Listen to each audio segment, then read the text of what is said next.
Hello and welcome back to the Quantum Health Connection podcast. Thank you so much for being here. I'm your host, Vanessa Bolden, with my incredible co-host, Heather Crimson. And today we have an exciting episode for you today. We are on our 100th episode of this podcast, Heather. I can't believe it. That's so amazing. I'm so excited. I'm so proud of us.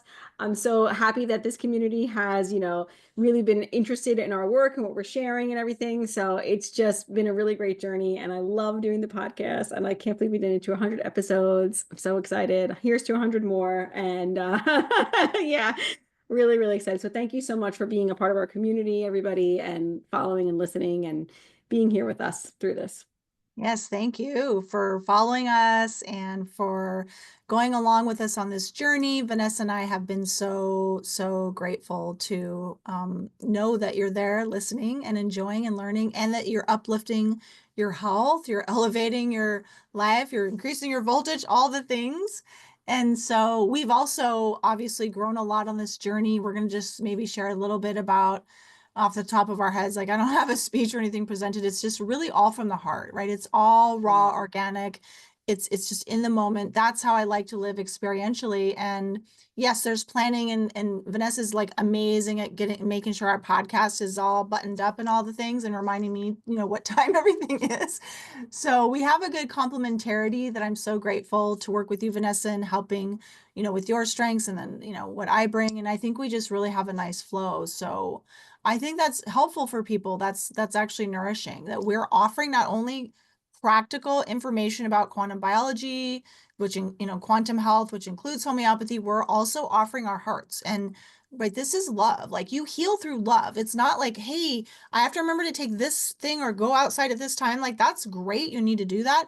Love is what it is. You're doing that because you love yourself. Like, you're doing that because you want to be healthy for yourself and for your family. Oh, I love that. Yes, we definitely heal with love.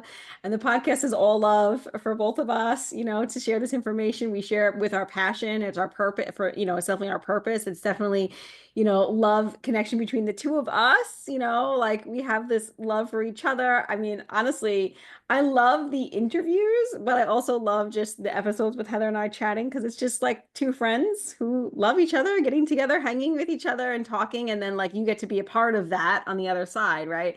So Mhm. it's just so fun. And yeah, the podcast has been amazing for me. It's been such a good support for me, even to learn from all the experts that we brought on. I always take away some really great information and some knowledge that I didn't know about. And I learn from Heather. I learn from you all the time. You are such a wealth of knowledge. You really are, especially when it comes to emotions and relationships and the feelings and all those things. You really have taught me so much, and I've really grown a lot. My understanding of what gets us sick, I think, has shifted a lot through this podcast. Like, what I used to think it was more of like the food and the environment, and where I think that is playing a role, and I think that fuels disease. I don't think it's the cause anymore. Like, I've shifted in what I think is the cause of disease. And it's interesting, right, to see that shift happen, and that growth and expansion and the spiritual growth that's happened. And yeah, it's been amazing. And of course, I implement the things that I learn here, and yeah, I read so many amazing books because I'm going to interview the person. So like it's just been a lot of fun. So I mean, I love it. And that's like something I really, really look forward to doing every week. I'm like, oh yeah, I got the podcast. Who are we interviewing, or what are we, Heather and I, chatting about? It's just so fun. So Absolutely. I mean, it's all just a playground of healing, right? And exploring. yeah. And like when we started off, right, we kind of like, oh, we're in homeopathy training, and do we want to do this thing? You're stepping into the unknown, and you're really trusting your own heart, your own discernment, that, we picked each other, like we called each other in, you know what I mean? And that's what opens up new worlds to you, to take that risk of trying something different, of doing whatever you need to do for your health, or whatever it is that makes you feel more alive, changing your job, changing your relationship. I don't know what it is, but like me saying yes to you, right? And now it's like, I mean, you're amazing. And the amount of positive, vibes I get from you every day are just so uplifting for me. And you're just such a powerhouse in every, but like you're like one of the most non-judgmental people I know. It's incredible. So So I benefit so much, you guys, from being in Vanessa's presence because whereas I can be like, have this part of me that's like, "Mwah, mwah, mwah, mwah," and then Vanessa always comes back and she has this most loving,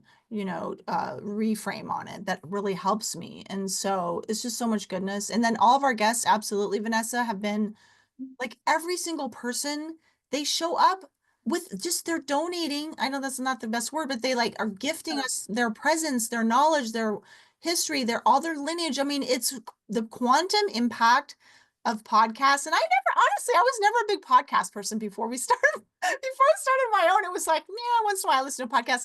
I was not like a big, podcast aficionado. And now here I am, 100 episodes later with you. It's because of you. Like, I don't think I could do this on my own.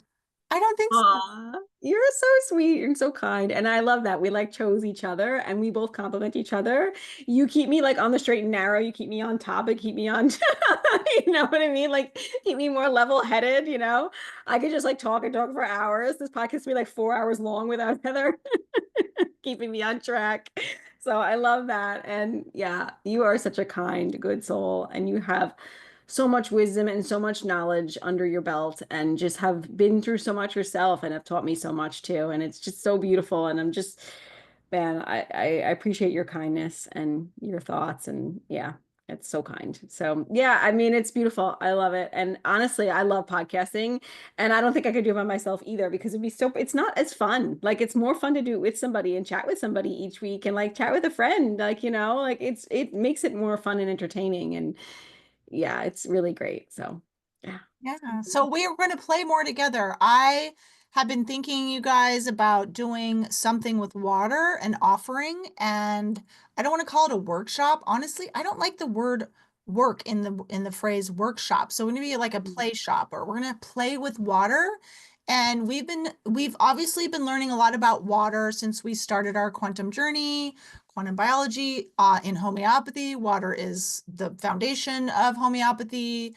Vanessa has her beautiful blue bottle, Blue Love. I forget the exact name. What is it called? Blue Bottle Love. Yeah, this honestly, I picked this one because it's a caterpillar to a butterfly, and the butterfly really resonates with me, and it says be the change. So Oh, this yeah. water, it imprints the message into the messages gets imprinted into the water. So it naturally structures the water. I actually didn't get to do the crystallography with this one. I did it with the other bottle, and I wonder if it'll make like a butterfly or a caterpillar. But anyway, it resonates with me. I even have a butterfly tattoo, which of course I wish I didn't. And my name means butterfly, which is so interesting. So and someone had told me once in an astrology reading that my life is one big transformation, and I'm like, yep, that makes sense to me. So everything about the butterfly really resonates with me. So that's why I picked it. But anyway, the Blue Bottle Love is a really great company. We're trying to get the owner to come on to our podcast as well. And she has these beautiful blue bottles. Not that we're promoting this right now at this moment, but the water in the blue bottle keeps the energy and the frequency of the water more stable, and it doesn't allow negative energies to enter the water, basically. So like if the water is exposed to some Wi-Fi frequencies or things like that, it's less likely to harm it and destructure it. It's more likely to keep it structured. So that's why I was like, yes, Blue Bottle Love, amazing. And it's already putting the intentions into your water without you even have to think about it. Although I do think it's important to still put intentions in your water. Anyway, I love your idea of like a play shop instead of a workshop because it's like, let's have fun. And I love playing with water, really, and doing like crystallography and things like that. It's actually really fun. Yeah, it is. Did you just say you have a tattoo? I do. Unfortunately, You have one you didn't know tattoo? that about me? I I did not. Did you do. say it's a butterfly tattoo? It's a butterfly tattoo. Okay, I have to tell you something. What? My mom had one tattoo that was a butterfly. That is crazy. That is crazy. Now, what is that Yes, the on her? Where is yours? Is it quantumly entangled, meant to be together. hers No, was mine is on her shoulder right here on the back. right hip. Okay. Honestly, it's really low. I got it when I was 16. My husband and I were, I was already with my husband at 16. We were obviously not married. And he stuck me with my fake ID and we went and I got a tattoo and like a very, like, yeah, I used to be more risque and I'm way more like, not like that. But anyway, it's like on my lower hip. So even in a bathing suit, you wouldn't even notice it.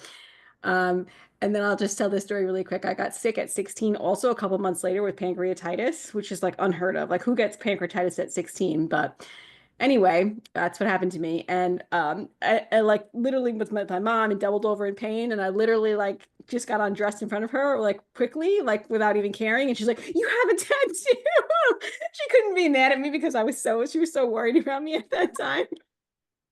Wow, what a perfect way to disclose that to her when yeah, she's so worried about you, she couldn't get upset. Anyway, of course I regret having it now, but anyway, it is what it is. But I believe that name was chosen for me, right? Absolutely. Wow, It that's was so actually amazing. chosen by my brother Michael. So, Oh, wow. He yeah. named you. Yeah, my parents had like a couple names, and he said I like Vanessa, and they went with Vanessa, which I love the name. I actually do love my name. So That's very sweet. mm. So the play shop, you guys, as you can see, Vanessa and I, we really are deeply passionate about our work, and it's been healing for us personally and familially, and then in between us. And we want to bring this energy to you all. So it's going to be a play shop where you get to learn about water. If you're already deeply into quantum stuff, like you already know all about that. However, we are going to bring just the basic nuts and bolts of water from just the how it helps us with hydration, but all the way to the consciousness and how it actually affects your emotional, mental, and the interplay between that. So I'm really interested in all of that. So it's going to be more dynamic. It's going to be interactive. It's going to be more of a group experience and experiential, which I love that kind of stuff. Not just like we're talking at you and then you have a homework assignment. No, no, no, no, no. It's going to be home play and we're going to play and we're going to provide a safe space for us to use water as a healing medium. So it's going to be fabulous. So stay tuned for that. I'm so excited about this because I honestly think water is the ultimate healer, and I think it is everything when it comes to healing. And the more and more I learn about water, the more I'm like, it's the water. Everything is the water when it comes to healing, right? And even homeopathy, everything's acting on our water. So yeah, it's going to be awesome. So, and it's so fun. So, yeah, so Mm-hmm. excited. Let's get our Q&A started. Yeah, we got some great questions. Thank you so much for submitting them. And of course, remember, tune in on, YouTube. That helps us as well. Bright Light Wellness and Enlightened Mood. And also, if you would like, and we really, really greatly appreciate it, like, a 5-star rating or review, written reviews are like the best that help us grow the podcast. So we really appreciate those of you who have taken the time to do that and appreciate more to come just to get this message out there. But the first question we have for the Q&A is, what is the connection between homeopathy and quantum health? And I love this question because honestly, I literally view homeopathy as the ultimate quantum medicine because it's working at the quantum level because it's an energetic imprint of a substance from nature that promotes like this self-healing in the organism. So because of the fact that the way that homeopathy is prepared, it goes through this ultra dilution process where they're taking like a mother tincture and you're continuing to dilute, right? And in between each dilution is a succussion, which is a vigorous shaking, which kind of like invigorates the energy. So the dilution and succussion and this vigorous shaking and repeating this process until you have basically taken this down to where there's no crude form or crude substance of whatever that original mother tincture was. So say it was the arnica flower, right? There's no more crude form. It's just energy. And the energy is carried in the molecular structure of the water. So the water is where that information and energy is stored, right? So as long as we're using a potency of 12C and higher, we have just an energetic imprint of a substance that can be used for healing. And of course, the work of like Veda Austin and Dr. Emoto helps us understand how water takes on the frequency, right? And the great part about this that I think that is amazing about homeopathy is because a lot of these substances that homeopaths use are herbs, but they're also used in pharmaceuticals. But the difference is now that because you've gone through this process of preparation, of diluting and succussion, now you've removed all the toxicity and only left the healing power of the substance, right? And then this is going to act completely differently on the body than a pharmaceutical. There will be no side effects. It'll only stimulate the body to heal, right? And nudge the body in basically the direction that it's ready to go, which is another big thing that I love about homeopathy because it's never going to force. It only stimulates. It's not going to like, be an herb that kills parasites that your body doesn't need to remove. It's going to only help your body do what it needs to do. And it also works because of the way it's prepared. When it takes hold into the body, right? When it resonates, when it vibrates and it matches with your energy and frequency, it will continue to act for months if you don't interrupt that healing process, and you don't have to continue to take it. It just continues to work because it's resonated within your system. I think it's resonated within the exclusion zone water, and then it's sharing that energy and information throughout the body, quantumly communicating that between the cells and the fascia and all the things, right? Um, and then it will just give deeper and deeper healing the longer it's not interrupted. And then I also would say the higher the dilution is, right? The more dilute that remedy is, the better it works on the mental, emotional, and spiritual plane. I mean, I Do you can't, think that is? I think that's really hard for people to understand. Sometimes even me, I've been studying homeopathy for several years now. It's like, what is that about? Is that the energetic resonance of that original substance, like the signature energetically of that substance becomes so much more pronounced the more dilute it is. That's hard for our yeah. allopathically conditioned brain to get. But it's like that energetic vibration is even stronger. And so, what is it about that that actually impacts the mental emotional versus more so than the physical? Help us understand. That's a very esoteric homeopathic, I like, think it is tough because it doesn't make sense to us in our linear world, right? We're like, oh, the less of the substance, right? The less it should act. But I think that it's just the frequency. Like it's just matching, it's just a frequency thing. Like it's just a more powerful, more potent frequency. And that's the ones that I mean, I well, don't and know. I look at it, Vanessa, sorry to interrupt you, but like the physical is a manifest. This is going to come tie around when we talk about which podcast like really moved us a lot. But the emotional, which is tied to the mental, those interplay, right? They create so much blockage and like constriction in our bodies. And so to me, it almost takes a stronger energetic resonance to shift that, to really like break that up versus like the what comes after that, which is the physical. So the homeopathy would address the physical, but sometimes you have to go deep into the mental emotional to unlock all of that to then, right, affect the physical as well. Yes, yes, absolutely. Yes. There's more mental emotional blockages, right? So that's why if we do have a like a stuck grief or a stuck anger or some sort of emotional shock or trauma, we're going to go with a higher potency because it's going to help break up those blockages better. For sure, 1,000,000%. Um, so yeah, I completely agree with you on that. It makes so much sense. And yeah, I think that to me, it's literally the ultimate quantum medicine. It's like taking a microdose too. That it's like literally you're taking like a microdose that like continues to stimulate to heal the body. So it's just so many different ways that it's working on the quantum level. And I really think it's working on the exclusion zone water. That's how I see it working. Hmm. Hmm. Next question is, why are so many quantum people into homeopathy? Well, part of it is, I think what we just answered is that when you get the energetics of it from the quantum perspective, like literally that homeopathy can affect change the spin rate of electrons and helping the body to regain cellular coherence. So there's some block in communication in the body or block in energy transmission, right? And so homeopathy helps to bring things back into balance. It helps to actually change the spin rate of your electrons. That's pretty quantum.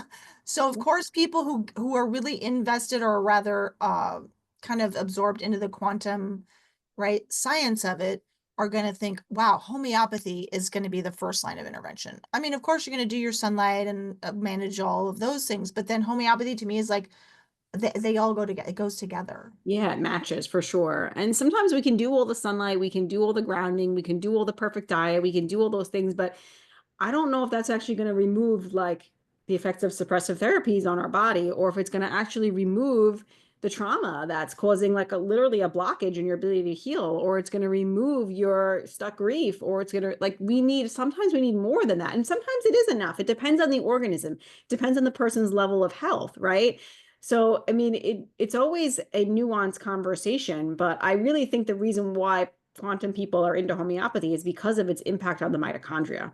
So, I mean, if it's going to support mitochondrial health and it's going to support exclusion zone water, it's going to help you remove the negative effects of suppressive therapies and trauma and stuck emotions and restore balance and vitality, that's why. So, to me, I mean, honestly, I think it's super, super deep medicine, and it's well, it's helping bring quantum coherence back to the body, and that's what's most important, right? So we want that cellular communication to be back. But I do want to remind people too that like homeopathy is this kind of slow, gradual progression back to health. It's not a quick fix. So it's not like, oh, I just take the one right remedy for me, my one constitutional remedy, and I've fixed everything. Well, unfortunately, that's not the truth of it because of the fact that we've done a lot of things to our body, and this is just due to modern living, our modern world. We have a lot of trauma, we have a lot of things that we have to work on. We've taken a lot of suppressive therapies, a lot of medications. It's a lot to unravel, it's a lot to undo, and it's like an onion. So we have to like slowly strengthen the immune system, slowly strengthen redox and cellular function. And yeah, symptoms should improve and there should be gradual progression, but it's not a quick fix. It's not like that at all. It's not a band-aid, right? So It kind of reminds me of what I would hear from some of the master trainers I worked with or, received training from, Vanessa, in somatic psychotherapy. And they would say, or even attachment work, because it's all actually all those kinds of approaches, you're all trying to get at the same thing in a different way. Like homeopathy, whether it's homeopathy or whether it's like, doing some deep emotional work, right, with attachment, the slower you go, I don't want to say mm, the faster things change, but the more capacity and space there is to effect change, because you're really getting mm, down into where the actual energetics need attention versus talking about it. You have to be able to get in there. And mhm, homeopathy does that. It goes to the most like the quantum level, the electron level.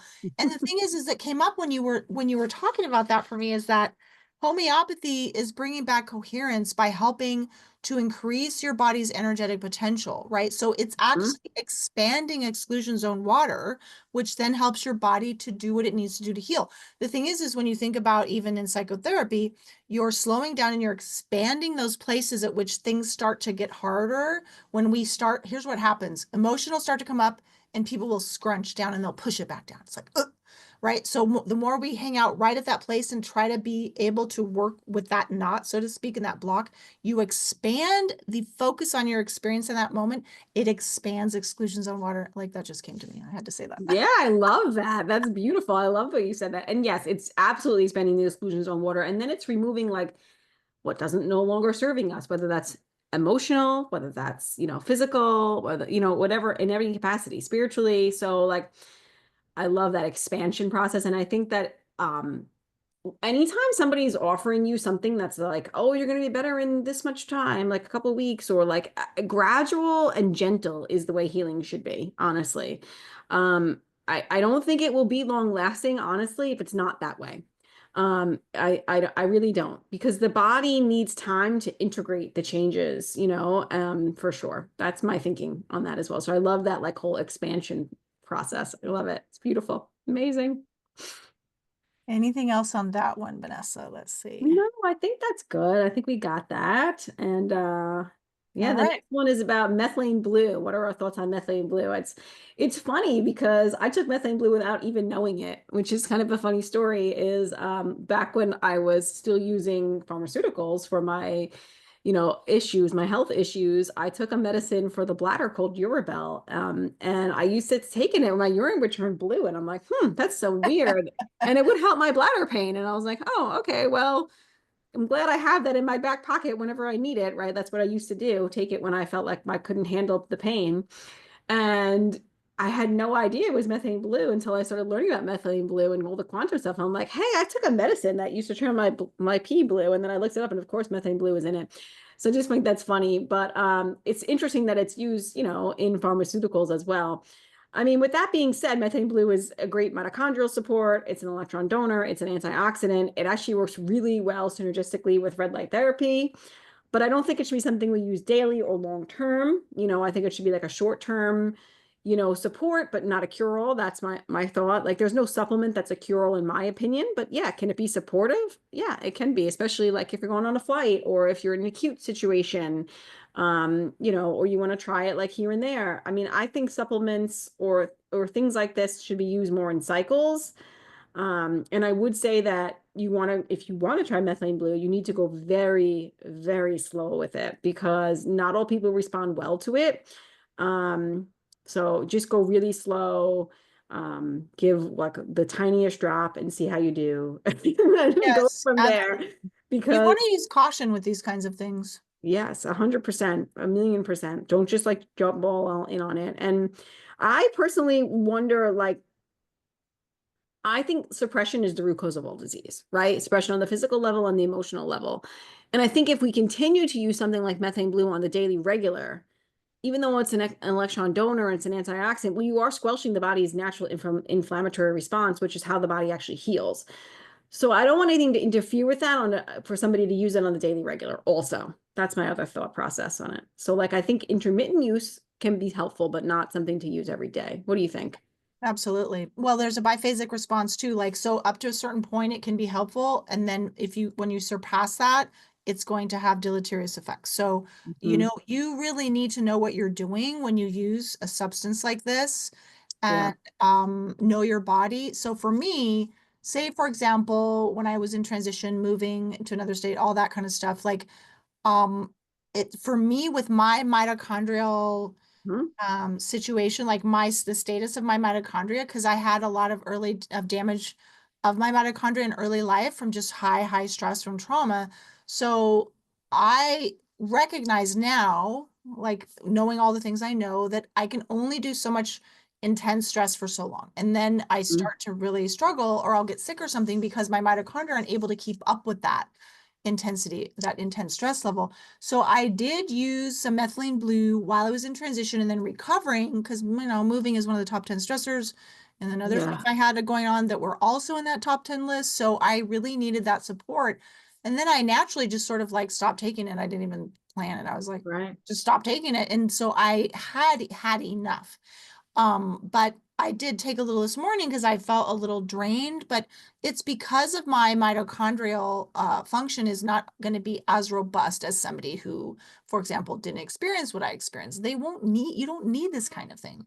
I think it's really dependent on the person's overall level of health too. Yeah, yeah, a million percent. So something to check into and just use with caution and also use your intuition. And we don't recommend taking it every day. And then you have a good source. Where do you get your methane blue from? Because I haven't used It's it. Compass Labs. There's Mhm. a number of good ones. That's Mhm. the one I use. That I know there's several others. I can't remember their names. Like Compass is Okay. good. Yeah, you Hmm. want to get it from like a more like a really good reputable company is my point because you want to make sure you're taking good quality. I wouldn't Yes. buy it on Amazon. That's my Mhm. point. So the Yeah. next question is what's the difference between easy water, fascia, lymph, and are they connected or the same thing or what? So they are connected, definitely, absolutely. So fascia is the thin casing of connective tissue that surrounds and holds every organ, blood vessel, bone, nerve, fiber, muscle in place, right? Your fascia is everything. It's basically how everything's connected to everything, basically, is fascia. And the lymphatic network is located within the fascia. So the lymph is within the fascia. So they are definitely all connected. And the fascia is loaded with exclusion zone water because exclusion zone water lines every hydrophilic surface. So there's tons of exclusions on water on the fascia. So lack of exclusions on water makes your fascia less hydrated. And then what happens that we have this lack of quantum communication from cells and organs to tissues, right? So we have what we call incoherence on a cellular level. So the cells, the organs, the tissues, they all can't communicate well when we're dehydrated. I believe that this is one of the driving forces of, mast cell activation syndrome. The more I learn about this, histamine response, Ehlers-Danlos syndrome for sure, which I have been diagnosed with all. I've never been formally diagnosed with Ehlers-Danlos, but I have a lot of the components. Like, and I have used to get injured very frequently. So like I'm able to touch, like my joints are very lax, and I used to always be injured often. Um, like you can see my fingers bend back, like they're hyperextend, my thumb. I can do a lot of, I'm very, my joints are more hypermobile, I would say, is what Ehlers-Danlos syndrome is. But this is due to like a lack of exclusions on water and cellular dehydration. But it's so such improved where I don't, now that I've been doing all the quantum stuff and homeopathy, I don't ever get injured. I don't have joint pain. Like these things used to be things I used to deal with. Now that seems to be completely resolved. Anyway, the cellular dehydration causes the cell danger response to be activated and release the excess histamine. And this is, of course, due to mitochondrial dysfunction because less efficient mitochondria are going to have less exclusion zone water. So the more we can improve our mitochondria and exclusion zone water, the less likely we're going to be activating, that cell danger response and that histamine response. And then also I'd say another important tool is to avoid glyphosate because it is a mitochondrial toxin, and therefore you're going to have less exclusions on water production, but also glyphosate impairs collagen and the fascia directly because it takes the place of the amino acid glycine because it looks very similar. So it gets in place of it. So important takeaway is to tend your exclusion zone water, your mitochondrial health, and also to move regularly as well as eat organic. Go back and listen to episode 33, which is with Dr. Stephanie Seneff, the dangers of glyphosate and also deuterium. And she has her book Toxic Legacy, which is amazing. And we also have episode 41 on exclusion zone water, what it is and why your health depends on it. So that would be awesome to go listen to those ones as well. But yeah, I think that those things are all really connected. And the detox, just adding to this, Heather, I'm sorry, the detox capability, right? We all think of the lymphatic system as how he's part of the detox, which it is, but it's really the exclusion zone water, which is going to exclude things from entering the cell. So the more electrons, this reservoir of electrons you can gather around the cell, the more you're going to exclude and push toxins out of the cell. So that is really the main detox. Our Mhm. detox capabilities really depend on our mitochondria function and our exclusion zone water. But you do have to move also to keep the lymph flowing, the fashion moving Yes. and not stiff. Absolutely. And so if Learn you a want to lot. do a deeper dive on that, come play with us in our water play shop. We're going Yeah. to talk about all things water and how water is the foundation of health. And not only that, in just physiologically as we think of it, but health insofar as our emotional mental experience and consciousness, right? So we're going to do a deeper dive into this. We're going to give you basically all the just essential information you want to know. It's not going to be like an exhaustive, study course, but it's going to be just here's what you need to know, and we're going to play with water. So I think it's important to honor water, but also just to play with it, because when we get hyper focused on disease and how do we fix this, that to me creates more stress. You're going to have more cell danger response just ongoing. Let's play with water. So That fear response in itself, right? Alone, that you have this quote unquote disease, right? That alone is gonna yeah, impair your easy water. So yeah. So stay tuned for that, y'all. So yeah. next question, how does grounding really help you? And what can you do in the winter time when you're not outside that much because you hate the cold? Well, I get the hating the cold. That's very Me too, I get it. Yeah, we're having a hard time with the cold. Grounding is really a fascinating thing, and unfortunately, I didn't know anything about it most of my life. And then maybe as an early psychotherapist, I thought it was a bunch of woo stuff, which might feel sad for my old self of not really getting it, but that's okay. Now I'm obsessed with grounding. It's really earthing. Grounding is when you help to shield something or keep it from having, the energies out of control. I can't think of the right terms, but you know what I mean. But earthing, we think of grounding as really earthing, but when we're grounding, we're actually taking advantage of the Earth's electromagnetic resonance, which is called the Schumann resonance, which the Earth is like a large battery, right? So there's energy emanating from the Earth, there's energy coming down from the ionosphere and contributing to that, right? It's all charged. And basically it's this endless supply, infinite supply of negative electrons. We are energetic beings, and because we run on negative electrons, our modern lifestyle is really good at depleting us of electrons. So usually we're deficient. What does that mean? Your mitochondria aren't going to work well. You're not going to be able to make exclusions on water that we were just talking about. Your electron status drops, and therefore now you're getting sick. There's the inflammation and all the problems and the dehydration and so forth. So we really want to be grounding ourselves as much as possible. Like if I had my fantasy is probably like the opposite of what most people dream about when they want to build their dream house. Like I want a dirt floor.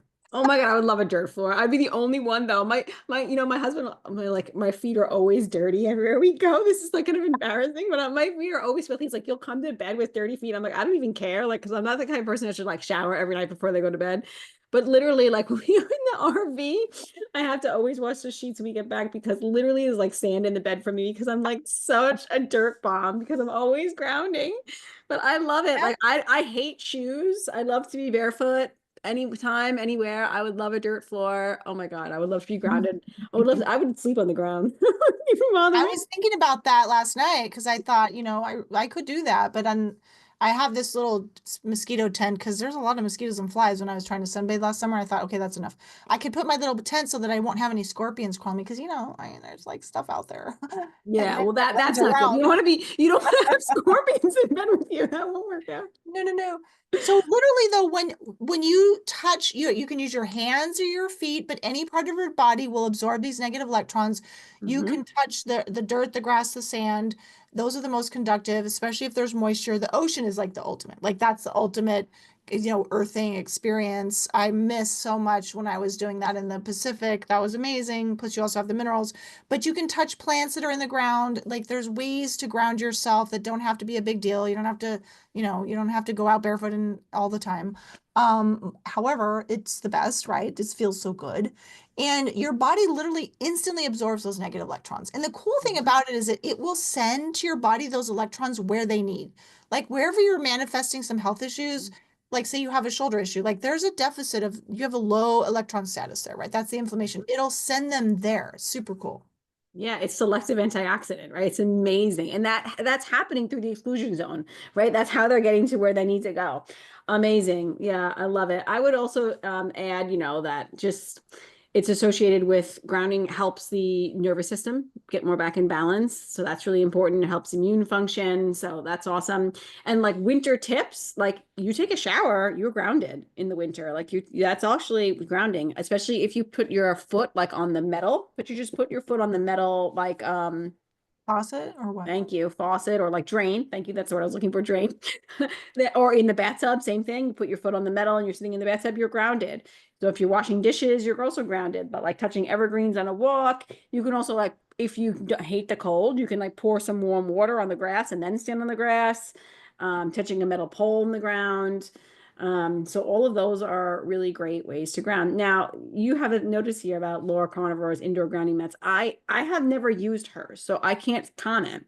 I used Clint Ober's and I love his book, but I didn't do well with that grounding mat. And I think it's just because of the fact that there's too much non-native EMFs in my environment and too much dirty electricity in my home that it didn't work. That's why I think it was. I didn't like sleeping on his plastic thing either. That was really uncomfortable. Laura's Converse is nice organic fibers. I heard her say in a podcast that it's like a 50-50 shot though. Like some people will get extreme benefit and feel better and some people won't. I've heard Carrie Bennett say you're always better to be grounded than not, even if you're on a high rise. So I don't know. I mean, I think it's everybody's nuanced and individualized, and you've got to try it for yourself. The thing is, it's expensive to buy, and then you don't know if it's going to work. So Yeah, proceed it's an with experiment. It's an yeah, experiment. you're an N of one always. Mhm. Really, is Yeah, what and it you is. really should be testing your outlets if you're going to use those to make sure that there's no dirty electricity coming through them. Yeah, absolutely. Like they give you a tester to test if it's grounded, but you don't know if there's dirty electricity or whatnot. I don't know. I would have more interrupted sleep when I slept on it. Oh, that's not, yeah, that Yeah. definitely not Yeah. working. No, it wasn't working for me. And I One don't more think it thing. was I don't think it was a detox or something like that. I just No, think no, it no. was, yeah, no. Yeah. But I don't want people One, to think that. right. One more thing about the mental, emotional, and so forth with the grounding, the earthing is so important that we will literally become psychotic if we are cut off from the Yes. access to this Earth's resonance, the Schumann resonance. A woman who is a professor at UCLA a number of years ago did a study where she put these college kids in a vault, so no frequencies were Hmm. getting through at all. And after, I think it was a day and a half to 2 days, they all started to show symptoms of psychosis. This is not woo. Like, this is our inherent nature. We are electromagnetic beings. We have to be connected to the Earth's frequency. Will we go crazy if we're not out there grounding every day? No, but it can lead to health issues. Just remember that. So whether Yeah, they're because you're psychological, Because you're not getting the charge. Yes. You're not, it's like your cell phone needs to be plugged in, right? Otherwise it's going to die. Like you are the same. You need to be plugged in. We're not like trees who are plugged in all the time. Plants are plugged in all the time. We need to Mhm. actually make a conscious effort and intentionally go do it. But yeah, I love that study. Literally people, they went like bonkers without that connection. Yes. The body Yes. needs to know what to do and what to do it, when to do it all the time. So Mhm. yeah. Next question. What are the best ways to lose belly fat? Well, if you have the magic bullet for this, you would be a multimillionaire, right? So I love that. yeah, so obviously, I mean, we want to put this in the context of thinking about whatever your body's doing, it's doing for a reason. It's an adaptive response. There's context. There's nothing that's wrong. It's just an Mhm. adaptation. So, and especially speaking for myself as a postmenopausal woman, it's very common to have the little extra pooch thing going on as irksome as that can be. I think it's an invitation to be able to go deeper into that love and curiosity about your body versus Mhm. like, oh my God, how do I get rid of this? Because remember when I met Susan Weed years and years ago when I worked for a co-op in Sacramento, I'm like, oh, sign my book, and it was actually the Menopausal Herbal Woman book. And I said, how do I get rid of I think it was fibroids. She's like, oh, she practically chastised me. You don't ever get rid of them. You need to be friends and and I'm just like, what? Like, no, I want to get rid of them. So she gave me a little lesson there from the wise woman, literally. And now I finally get it like years and years later, right? It's part of you. Like somehow, for some reason, you grew that belly or those fibroids or whatever it is. Right. All that being said, yes, it's very tricky because now we're dealing with hormonal stuff, right? So is it because you're not getting enough, your circadian rhythm is compromised, you're not getting enough natural light, you're getting too much light at night, so now you're more inflamed and your body's gaining weight because your leptin's out of whack. Like there's a lot of different variables with this particular topic. Yeah, I love what you said, that it's like a protective mechanism. I don't think your body ever makes any mistakes. So if your body, that is where we hold our toxins. Heather and I were just talking about this. So the body will, if the body's not ready to release those toxins, right, it's gonna maybe store them in the fat, and you're gonna gain more, you're gonna have more fat because the body's not ready for that. It's almost like protective to the body, right? And then I think like the more that we like try to resist or force, the more that we're going to get pushback, right? Or cause other health issues. So I think that's really important. But yeah, there are so many factors. When I think of belly fat, I do think of cortisol being off. So I think of that person who's probably got dealing with a lot of stress, Mhm. and feels stressed. That's what I think about. But I also think about, yes, circadian rhythms, sunlight, leptin, insulin resistance, those kinds of things. So we really want to focus on how to reduce cortisol, how to get this person in more of a relax, how to reduce stress, how to reduce blood sugar and get that blood sugar imbalance. Those would be the things I would look to. We have a great episode with Danny Hamilton on blood sugar. I think I have one on my YouTube about specifically about cortisol. Actually, if you go dig down for that one, I don't know what number that is, but there is one specifically on how to balance your cortisol. So there's a lot of things to look at. Relationships, like you said, could be part of it. That can be a stress. Financial stress could be part of it. There are so many things. Um, and is there some deep-rooted, more hormonal, like genetic predisposition that you have that's you're holding on to due to some sort of trauma, right? There's so many factors to consider, right? Especially, and also, of course, our light environment for sure, which you mentioned. So yeah, you have a lot of good notes on here. I'm reading over Heather's wonderful notes on how to you have like the whole protocol here about how to fix belly fat. I love it. Avoid snacking, chew your food thoroughly, make sure you're having like a more lower carb breakfast, leave 4 hours between meals if you can to really reset the leptin. Ensuring you're moving. Oh my goodness, yes, rebounding, walking after meals. That's so important. Earthing, we said a lot of these things, but yeah, spending out time. You need sunlight too. Sunlight really, really helps the metabolism. It really supports it. It literally burns fat for you. What is the one? It was called lipo something. Like made me think, Lipolysis? was What that? No, I don't know. That's not it. It's what was in the this? POMC pathway. It started with an L. But anyway, Oh, literally helps you burn fat. Like you're literally burning fat when you're in sunlight. So it's just, okay. you also need to get a lot of sunlight, I would say as well. Yeah, Really, really need it. absolutely. Hmm. Okay. Next. Me, you, who wants to go? Okay. All Yeah. right, what is the best way to get sun exposure as heading into spring? We actually have an episode on this as well. I think last spring that came out. Um, it was about how to get a sun, how to like get your suntan or how to build your solar callus. I don't remember the name of it, but you really need to start slowly building up your solar callus and start slowly adapting back to the sunlight. Because where we live in a northern latitude, I guess if you're in an equatorial region, this doesn't really apply. But if you live in a place where you have seasons, right? As the UV starts to come back, you need to start adapting to that. So the body's getting this message and this signal through the sunlight on its skin to be like, and through the eyes without sunglasses. Oh, okay. I have to start like getting prepared to start building my melanin and start being prepared for stronger light because it's going to anticipate that. So that you need this like slow adaptation to the sunlight. I'll just share, like I went down to Alabama and I went from a UV index of 2 to a UV index of 6. I actually got a little bit of sunburn on my face because of the fact that my body, as much as you can't adapt that quickly, like it's not possible because I'm not getting the 2 and then I'm not getting the 3 and then I'm not getting the 4. Like it went from a 2 to a 6. So my body is only on my face though, which is interesting. The rest of my body, no, which That's is like weird. Yeah. Usually your face has more exposure all the time, so you think it would not do burn. I don't know. My face is just, I next time I did wear a hat towards the end of the week because I was like, I need to not let my face keep burning. And it wasn't too bad, but I noticed it was more red.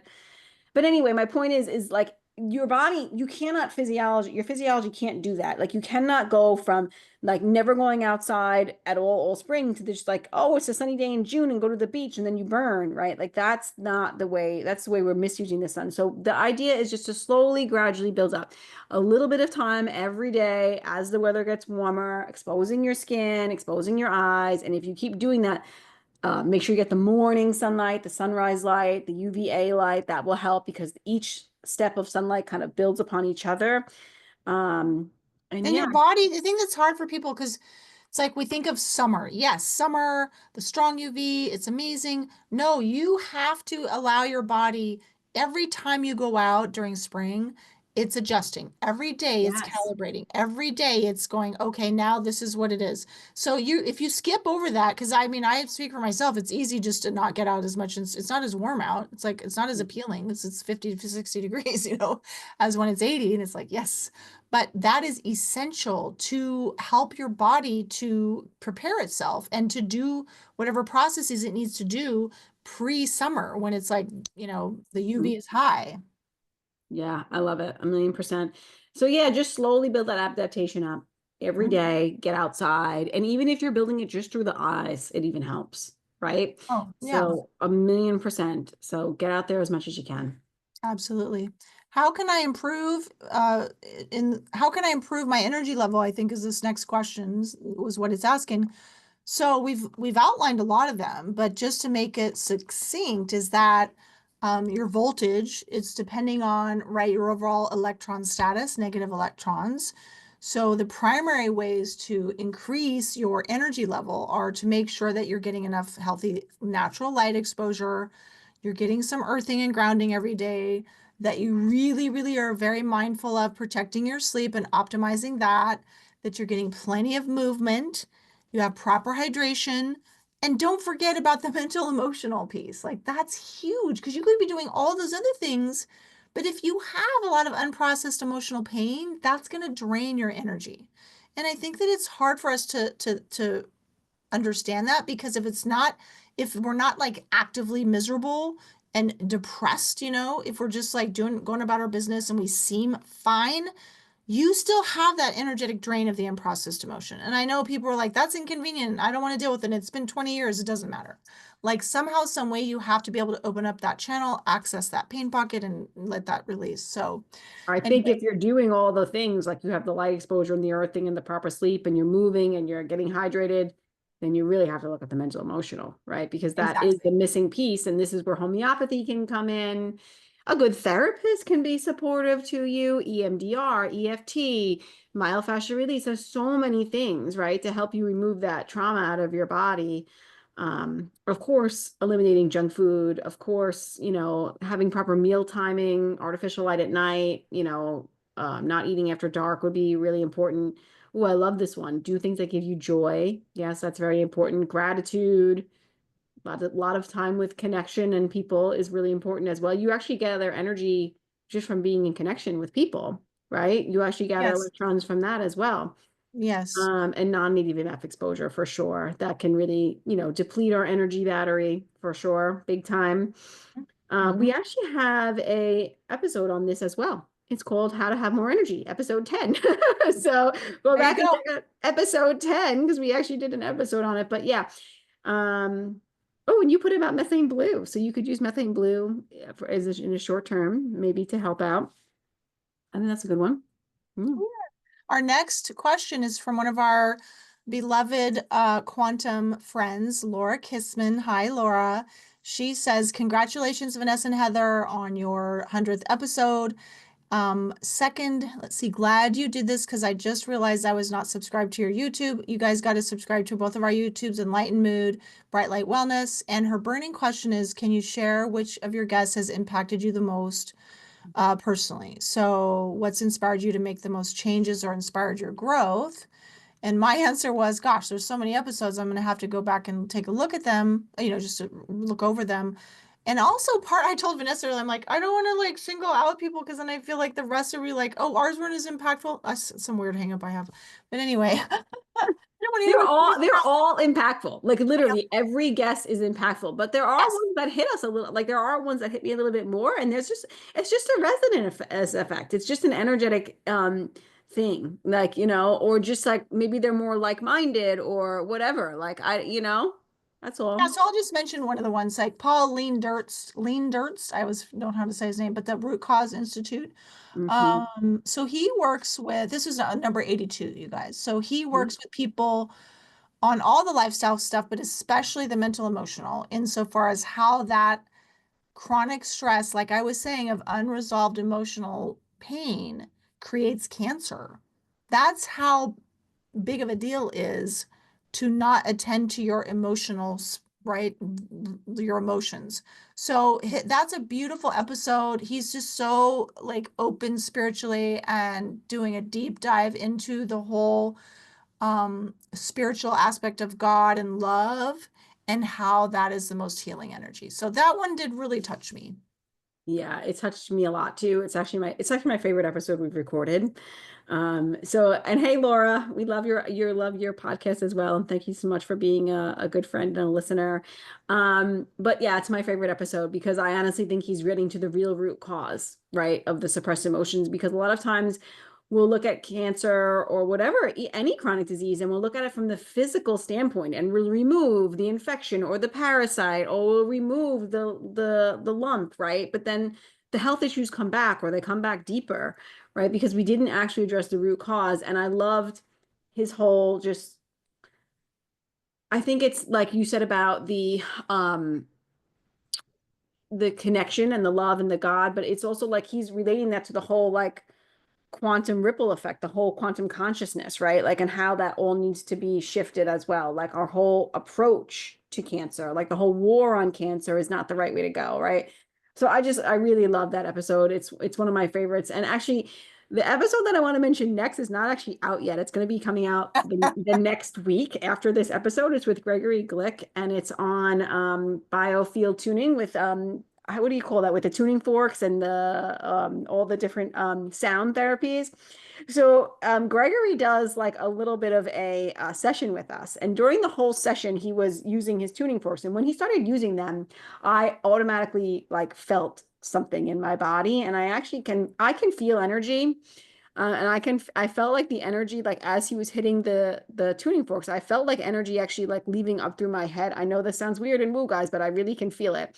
And then when he was doing his little session with us, I noticed like something coming up for me. And it's exactly what Heather says, like happens with clients, how it gets stuck. And I was literally like, as he was doing, like, you're silent, we're sitting, and I'm feeling like a grief come up. And it's like, it's literally just landing in my lungs, and it's landing like in my heart lung area. And I feel like I can't take a deep breath. And I feel like it's like my breath is short and I'm feeling it. And was actually, the grief was over like my past life and before I got sick. And how that all impacted me, because it's literally like it's like two different worlds, two different lives. And where I'm back to myself in a lot of ways, I still grieve what happened to me in a lot of ways. And I think anybody who goes through a chronic illness journey is going to have grief there around that, like what happened to them and what how that's affected their whole the ripple effect that's happened on their family and their children and their husband and their relationships and all the things, right?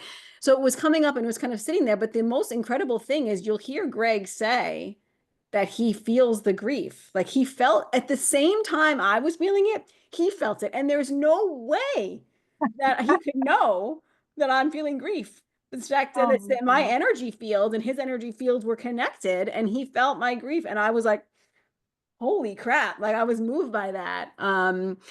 And yeah, it just was incredible. So I think that he's got a gift there. And so I think that really resonated with me a lot. And I highly recommend his work. And I plan to actually reach out to him. I actually did reach out to him myself and plan to have some more sessions done, because I know I have that and it's hard for me to get it out, because I've certainly cried about it and I've certainly had experiences, but it's still not enough. Like it's still, there's still more there to go.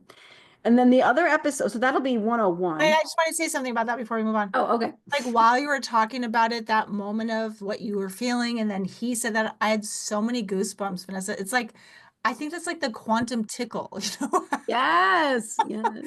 It's just so moving. And I'll Yeah. be honest, like a part of me is jealous because I didn't get this big reaction. I'm like, damn, is there like, am I blocked or something? But anyway, I Oh, just think, but I did in that moment go, oh, well, I'm not feeling grief. I wonder if Vanessa is. And then I forgot to ask you about it at the yeah. end of the Yeah. show. Well, I was, and I'll tell you what, I was still feeling it for hours after the show. And then I was sitting down Wow. later that night and I was trying to relax and I was like, it was still kind of stuck there. And what I wound up doing, because I honestly felt like I couldn't take a deep breath like for like an hour or so, like it just wasn't getting enough oxygen in my lungs. So what I decided to do was to use some of my rhythmic movements, which is something I go to a lot. So I went to those rhythmic movements and I spent like some like almost like probably like a half hour in my room by myself doing some of those movements and actually just doing a lot of deep breathing and a lot of stillness, and it did help move it a little bit. But yeah, That's amazing. it was And by the impactful. way, if you guys feel like you have some stuck grief or any kind of emotional unprocessed pain, book a session with Vanessa because she is a rhythmic movement practitioner. And so these are gentle movements. Remember, it's not always, we don't always need these big, huge interventions. It's like more gentle quantum interventions. And the way that the rhythmic movement helps your body to process things is really powerful. And so she's can help you with that. Yeah, it's a great way to help move trauma through the body for sure. Mhm. The next one I have is I really feel very connected to this episode was 72, The Pain Brain Connection with Dr. Stephen Hussey, just because I love both of his books. I actually just bought a copy of the book for my mother-in-law. It's for her to read of his book, because anybody who has pain, you want to pass that book to them, because honestly, he literally wrote down every strategy that I use to help heal my own chronic pain, and he put it in a book. So now it's like I want everybody to have a copy of that book, honestly, that deals with chronic pain or any kind of health issue. I think it's phenomenal, and he was just putting so many pieces together for me when I read it, and even through the episode. And then we did an episode right after that, which was 73, kind of explaining Oh yeah, the or follow-up. a Mhm. follow-up on that. So check out both of those. I also definitely deeply connected with Dr. Ashley D. Adams with intuitive homeopathy and breathwork for deep healing. I think she's a total badass. And I think that she's like really deeply intuitive and connected when it comes to homeopathy. So I think that she's great. So I connected with her. And I connect with a lot of people who have chronic illness journeys that are similar to mine, because that's what we do, right, as human beings. So Timothy Hammond, who healed Lyme disease with quantum biology, when he talks about his story, there's so many connections to my own story, and I feel the same. So I love hearing him, and he's super intelligent. And also Madison Hunter, who's a friend of mine who was on, I really connected with her journey. We chat all the time, and I really think she's a beautiful soul, even at such a young age, and she knows so much. And I love Ribeye Rachel's healing journey as well. If you haven't listened to that, those are Maddie Hunter is episode 36, Timothy Hammond is 60, and healing is possible if Rabbi Rachel is 43. Did you see she's pregnant now? I love that for her. Oh, And yay. her healing journey or her healing story is so inspirational. It really is. It's something to really take a look at. And a lot of the way she healed was with quantum biology and a lot of nervous system support. So, I mean, it's amazing what she's been able to do. And it just makes me think that we are literally infinite possibilities. Like when I hear stories like this, it gives me chills saying that, like, because we really are. Like, don't ever let anybody tell you that it's not possible because it always Yes. is. And you literally are, your body is a self-healing machine. Yes. You are literally, there is no stopping you. Like you are infinite potential.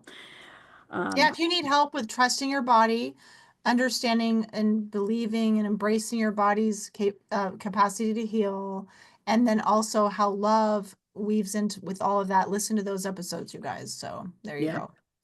Last question. I know we're getting along on time here is what are resistant starches and how do they support gut health? We could Mm. probably do a whole couple episodes on this. So certain kinds of starches, right? I mean, the resistant part, I'm not really sure chemically how that works, but I know that it's because your body cannot break them down completely. So then they have different functions inside of you, right? And so so the starch passes through the colon and is converted into short chain fatty acids. So a lot of us are deficient. I know I'm deficient in short chain fatty acids. That's why I'm taking the Body Bio sodium butyrate, right? Because So I I was going to ask you, it's your body's making butyrate when it does this, right? That's basically what it is. Yeah. So those act as a prebiotic to help feed the beneficial bacteria in your gut. So to be honest, a lot of us aren't getting a lot of resistant starches because we aren't like, so what you do is you can cook rice or potatoes and you refrigerate them and that converts the starch somehow. I don't know the chemical thing about it, but anyway, then you eat it the next day and that's when it has those properties. Most of us just eat it right away. So we're not getting that benefit.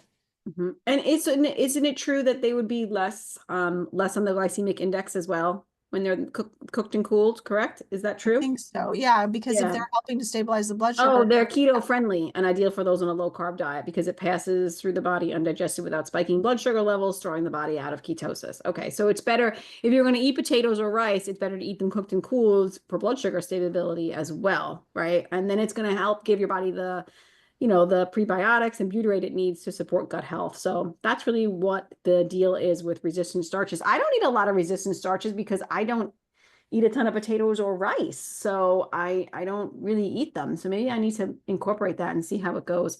I don't do well with rice. Any kind of grain, whether it's gluten, of course, corn, rice, but I haven't had it in a long, long time. But any kind of grain, I will get joint pain. Um, Well, so this is part of the issue though, is because if we're trying to do a quantum approach and we're trying to eat local seasonal, then that's challenging.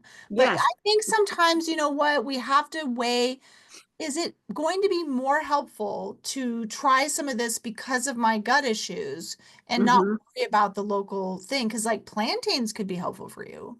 Yeah, plantains also can be great for that as well. I was also going to say, doesn't butter has tons of butyrate in it as well, right? If I'm correct. So you could also get it from butter as well. So that's another option. Potatoes I could do cooked and cooled. You know, it's funny, I give my dog a lot of cooked and cooled potatoes. I was just thinking that he gets a lot of leftover potatoes. I But wonder. I think it'd be interesting to, Vanessa, to do an experiment of like, how do they affect you when they're not turned into resistant starch? And then how do you do with it when they are? And also check your blood sugar like both And times and check your blood sugar. see how Yeah. it your blood sugar goes hmm with that. So hmm that was a lot of fun. That was That so was our fun. last question, right? Yeah, that was a lot of fun, Heather. Yeah. Yes, it was, Vanessa. Well, we thank you so much for tuning in, and we really appreciate you submitting your questions, and we look forward to doing more Q&As. And yeah, we're excited about the playing with water. I have lots of offerings too. I have homeopathy. I have the Nurture Your Nervous System, which is those rhythmic movements I was talking about. I have all my courses and webinars are really supportive. I have one on cellular hydration that I've just created, which is a lot of fun. I have one on, getting your light right, which is a really good one to get this time of year as the UVB is coming back. You'll really learn how to like use sunlight as medicine. Through that course, I have my ancestrally and seasonally nourished one, all kinds of good stuff. So go check it out, and all my homeopathy courses too, which are great for acutes because if you could not have to treat with suppressive therapies, you're going to get your body in a lot better place if you could use homeopathy instead, or you could see Heather or I for acute situations, or you could see us for homeopathy, just for obviously for chronic would be amazing. So yeah. Yes, absolutely. And book a session with me, you guys, if you want help with quantum coaching. So that really means I basically look at all of your energy, right? What's happening with you and emotionally, and then how your energetic like circumstances or your energy is in your body at the moment Yeah. and which way is it manifesting. So then I can tailor our interventions. We get the circadian foundation, but then after that, what is it that needs attention? So I can help dial that in so that you're not all over the place, right? Because really it's more of an energetic assessment. That's what I do. So Mm. I can look at it from all the different angles, and then I can offer you a tailored, very personalized menu of things to do that's not overwhelming, that can just start you off on dialing in some things to help move the needle as far as your voltage. That's what I look at. Highly recommend Heather. She's incredible. And Mhm. it's true. It's so overwhelming. Like people use Instagram as their way to die. Oh, I'm just gonna take this supplement, or I'm just gonna try this, or just do that. Like there, you need a practitioner, you need a guide. Like you need somebody to like support you through the process of healing, right? Even I have Heather and I, we have people who support us. Like even coaches have coaches. Like it's important because sometimes you don't see what is that, the trees through the forest or whatever. What is that saying, right? Like it's hard to like figure it out all on your own and like really, Instagram cannot be your coach. Like I don't know how to say that nicer. Like I think a lot of people do that. They're like, oh, I'm gonna get that supplement, or oh, I'm gonna get this, or I'm gonna get that. And then they're like taking 30 supplements and they're like, well, I don't know what's going on. So like you definitely need some people to help support you. So I highly recommend Heather. And yeah, we look forward to the next seasons or the next episodes. And yeah, we're excited. So thank you guys so much. Appreciate you tuning in. Thank you for your support and supporting the podcast. And yeah, we'll see you in the next episode. See you next week.